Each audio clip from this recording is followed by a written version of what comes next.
What's up, guys? The Ginger and the Bear. And y'all, coronavirus is wreaking havoc all across the UFC, but you know where we need you to wreak some havoc? The like button right down there. It's pointing to my dick, by the way. don't hit that too hard. It's for the algorithm. You know, as coronavirus is pandemic and viral throughout the world, that's what we want our video to do, but on the internet. That being said, so on one of our Charles Oliveira versus Kevin Lee, we did mention this simple fact that having no audience might actually help Charles Oliveira get the W. And he did get the W, and I think that that was his best performance ever, and I think would you agree with that as well? He was amazing. Like, he smashed Kevin Lee, he looked great on the feet, he looked great on the ground, he looked great in the haircut, and mostly the hair. I think it was obviously the hair. No, it was the hands, but whatever.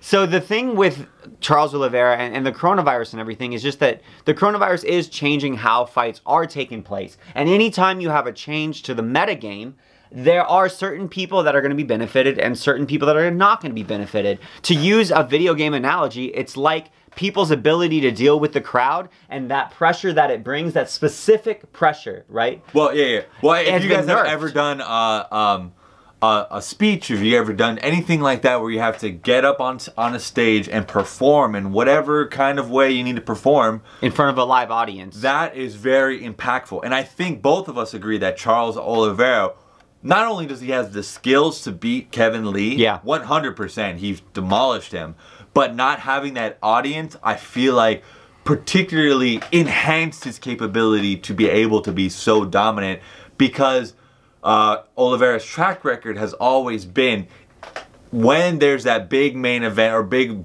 event, he seems to underperform constantly. The more eyes there are on his fight, the worse he seems to do.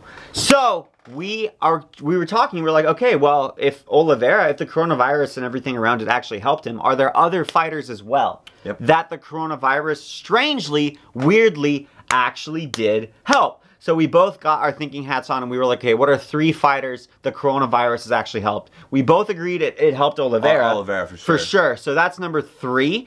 And who do you have for number 2? I honestly think, and it's not in the same way that, like, they're not going to be in the stadium and stuff like that, but it keeps this person's momentum alive, and I think it would have to be Jorge Masvidal for me. Listen, Jorge, you are the biggest Masvidal hater in the world. No. It's you and Usman, man. Listen, it's not that I hate Masvidal. I love Masvidal. We are paisanos, man. And you're beard brothers, too. We're beard brothers. I used to have long hair with a beard. But listen, like, I think that having that hype train still be alive, because as soon as Masvidal gets finished or he gets another aggressive cuddling from Usman, or gets wrestled fucked by Usman, badly, his whole entire stock goes way down, just like the stock market is doing right now. And I think everybody's gonna hop off that train immediately. You know, will he still have fans? Absolutely. I'm a fan of Masvidal, but he is overhyped. He is so overhyped, and he's overhyped insofar as how casuals think he stacks up to other top. Like, he still deserves his top 5 spot, but he's not a real threat to... Well, in the same way, I love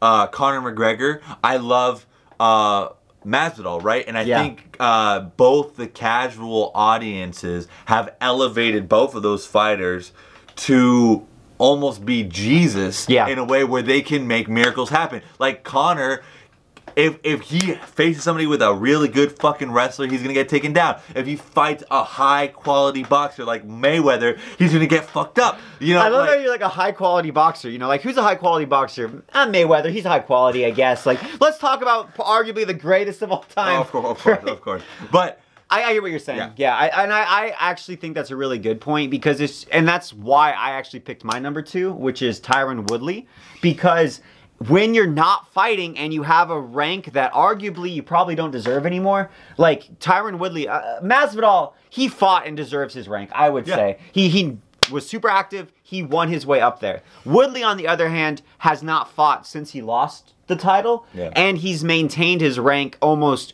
without activity. And we see this a lot in the UFC. Like, when fighters just don't fight, the rankers don't have a reason to move them down, and so they just don't. And Woodley has stayed there, and I think that he was able to effectively dodge a really big threat in Leon Edwards. Yeah. I have no idea how that fight was going to go. I'm not saying it was like 70-30 Leon or anything like that. It might have even just be a 50-50 gimme fight. I have no idea how that fight's going to go down. But Leon is the dark horse of the division. He is an incredibly dangerous fighter. Tyron Woodley gets to keep his ranking without having to actually fight for it. Yeah. And I think that I would define that as a win. He's like the number 2 ranked welterweight in the world right now without fighting for a long time. Like, he hasn't won in, I think, coming up on 2 years possibly now. So I think he's a huge winner from this. He also doesn't have to fight Covington. He also doesn't have to fight Usman again. I think there's a lot of really bad matchups for him in the top 5 except for Masvidal. And he doesn't have to fight any of those fighters, which I think would be much bigger tests than anybody he had in his title run, except for Usman, obviously. Yeah, no, absolutely. So, for kind of similar, I guess, reasons, Masvidal and Woodley. Yeah. So, who do you have as your most benefited fighter? I think that probably, for my most benefit, I would definitely say that Jorge Masvidal. And I would agree with Tyron Woodley. But I think Cowboy Donald Cerrone. I think, here's the thing. I think that he never, ever performs good under pressure. Yeah. And I will say... How many title shots has the man had? Deservedly, but how many title shots has the man had and lost? Well, even like he's never had a main event, and that like speaks volumes about him. You know, he just cannot. Well, the Conor Cowboy one was his first one, his first main event. Well, his first headline pay-per-view, I think. I think he's main evented before, but on like fight night cards. Gotcha. But again, that doesn't count. To your point, that it kind of doesn't. That's a whole different animal, right? Yep. Oh, that's a really good one. Man. But do you think with Cowboy, because I feel we talked about this a little bit before. There's like anxiety from the crowd, and then there's anxiety because of the moment. There's like pressure from public speaking type pressure, and then there's like, oh man, this is a really important moment. I don't want to blow it. And my whole life, my whole career is linchpinned on this moment. And that's regardless of there being people watching. Yeah. I don't know if Cowboy. I almost think Cowboy likes the crowd, and I think he might be a guy where it's more like the pressure of the situation itself gets to him. Like, this is the culmination of my whole life's work, like decades of training, and that's what like could kind of get to him. I don't know. So I'll say that it's both. Yeah. It's been, you know what? No, I disagree. I think that leading up to the Conor McGregor fight, you saw something in Cowboy when a Twitter, you know, when if I say Cowboy Cerrone, you're shit, right?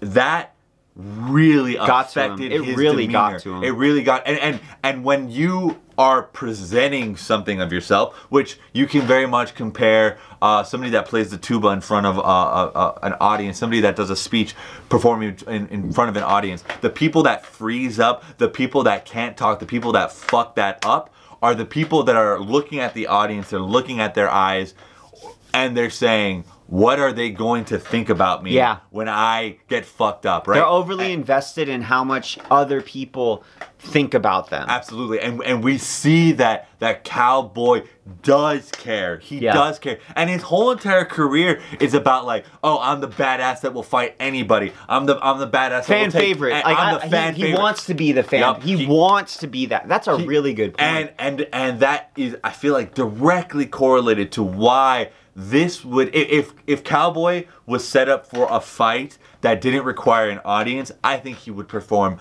much better than he normally does. I would say, I think that if it was a squash match, like if it's him versus someone who's not ranked, I think having the crowd actually helps him because he's actually like incredibly confident and he knows he can get it done. I think if he's coming up against someone like in the top 5 or maybe even the top 10 now, I think not having the crowd's better because I think if he's worried about losing, the crowd being there, like you said, he cares way more about losing in front of the crowd. Yep. If it's no question, I think the crowd helps, but it's always going to be a question against the top 5, especially for Cowboy in this stage of his career. That being said, my number 1. The coronavirus is saving this man's ass from being beaten into the damn dirt, and that is Rosenstreich. He got saved from an appointment with the Crypt Keeper and Francis Ngannou. I think that he was getting put out hard just based on the striking against Overeem and the way that Ngannou's looked recently. I am so hyped on Ngannou, my favorite heavyweight, except for one mumbling firefighter who I love dearly. Stipe. Please, I want to see Stipe. Oh my goodness. Stipe so much. But I think Rosenstreich was going to be put out really hard, and we were going to be there for it. Again, we are the real victims of coronavirus because we're missing out Columbus and seeing UFC Columbus live. But honestly, I think Rosenstreich, his whole hype, kind of similar to Lita Masvidal, I don't think that he has cashed the checks to validate the way people are talking about his bank account. And I think Ngannou is going to show that, and show that very dramatically. It could be a Derek Lewis-esque tentative striking matchup just because there's such high stakes. I think UFC heavyweights are going to keep on like fencing more and more just because it's small-ass gloves, big-ass punching power, but I think Ngannou is going to be able to fence a lot more effectively, and we've seen him do that. Rosenstreich, you know what? Rosenstreich's not a fencer. No, he's not, and I think that Wilder's strategy and Ngannou's strategy are very, very, very similar. You see that if somebody has the ability to, because when you're boxing, you're sparring, there's the long range. Some guys have a lot of power at long range. Ngannou has a lot of power at long range. It's kind of scary. Almost biomechanically, it's confusing to watch him throw. Absolutely. And some guys lose power long range. Like if you have shorter arms, you lose that power. Well, even some guys like Steve, like there's just certain guys. Like even Stipe, right? Like he does a pretty good job like putting far fist-based strikes out there, but they really lose power. It's like everything that's hard from Stipe, it's like right here. Yep, which is a nice short little right hand. But with Ngannou, like, or just striking in general, right? If you're far, you can still be in the danger zone. If you're in the middle, you're in the danger zone for everybody. Yeah. But if you're up close, same way the way that Tyson Fury was able to fuck up Deontay Wilder, he got past the long range, he got past the middle range, and he fucked them up close range. Because if you don't have any close range weapons or inside fighting, then you need to back up into your range. Yep. So if you pose that question as the other fighter, and you're like, okay, well, I'm going to move through your long range, now I move through your mid range, what are you going to do? If you're not somebody like who can dirty box or wrestle. Like a Daniel Cormier. I think Daniel Cormier would fuck up Ngannou. Really? Oh, that's interesting. Because Ngannou would be, he'd be punching down. I think young DC, I would bet on. I just feel like the speed that he would need to have to move through that, I don't know if he still does, but I think your point's really well made. My thinking is that Ngannou has always been able to knock somebody out. Wow, we're fucking talking about Ngannou now. We love Ngannou! Rosenstreich's ass is saved. Okay, well, yeah, Rosenstreich basically does not have the tools to engage Ngannou close range. He needs to fight him at the ranges Ngannou is best at. Right, the middle or the and fucking Alistair was fucking up Rosenstreich until Rosenstreich fucked them up in the last 2 seconds at of the fight. Same ranges. Yeah, and absolutely. Ngannou punches very differently than Overeem. Oh, absolutely. And more accurately. That's the thing. People discount Ngannou's accuracy because of his power. He's an incredibly accurate puncher too. That being said, guys, Rosenstreich, Woodley, Jorge Cowboy, and Oliveira. Comment down below if there's any other fighters we missed who have actually benefited from the coronavirus. Ginger. And the Bear. And we out. Don't get sick, bitch.